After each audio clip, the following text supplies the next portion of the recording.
Today we're going to do Maryland crab cakes, or rather what we're going to do is variations on a theme of crab cakes. So in a bowl what I have here is 1 pound of jumbo lump crab meat, and I make sure we pick the shells out of it. I have beaten 1 extra large egg. I have a tablespoon of Dijon mustard. Goes in here. I'm going to add into that actually a 1/4 cup of fat-free Greek yogurt, which is what I'm using today instead of mayo. As an additive to this, there we go. And I have a tablespoon of Old Bay seasoning. Now that's the first step, and I'm just going to kind of first mix all of that in, so I got it all kind of mixed well. And I broke up the jumbo lump a little bit because sometimes they don't stick together so well. They won't stay together so well if you don't do that. Okay, and then a 1/2 cup of panko breadcrumbs. That's all it is for the filling. I mean, this is about crab. It's crab cakes. It's not bread cakes. All right. So I've got that mixed up loosely. And now I'm going to take about half of this, I'm going to make actually into crab cakes. I have a couple of ring molds here. If you don't have ring molds, it's not a big deal. You can still just do them yourself. I like to use these to make sure I get some nice, tall crab cakes. This is what I'm looking for. So we'll put 2 of these like this.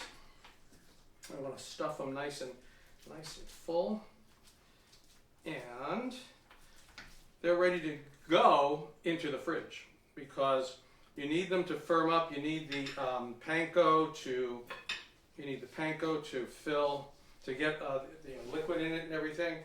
What we're going to do with the other piece is we're going to make some crab balls. So I have a scoop here. I'm just going to take a nice full scoop and I'm going to form these into balls like that. These are kind of like crab poppers, I guess you might want to call them. So you overfill this. All right, and we're going to make them really nice.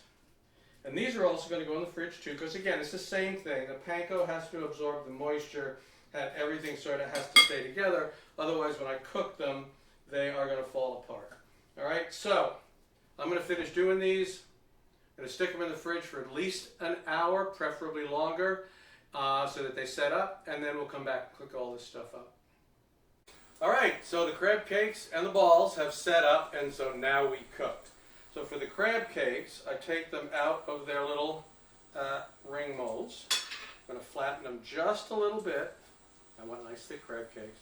And we're going to stick them here in the butter. Put them in butter.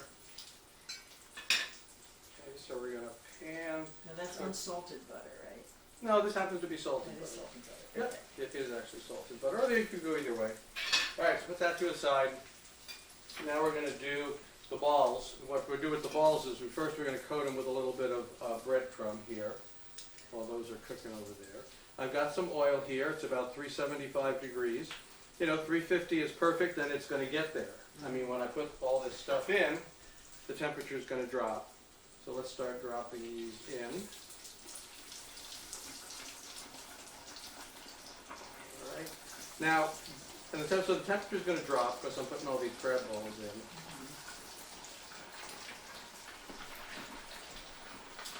All right.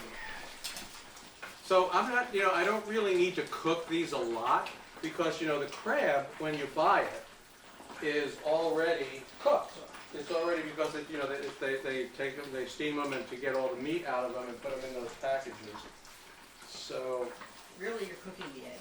yeah, I mean it's important to cook the egg. Right. It really is important. I mean I put a raw egg in here, so it's really important to cook that. So I got that going. I got these going, and it's still going to take a little while because I want to get a nice browning on them. I want to brown the breadcrumb and get a nice look at that. So we're going to kind of disappear for a few minutes, and then we're going to come back when these are done. All right, so we're back. First I want to show you the crab balls here. Here they are.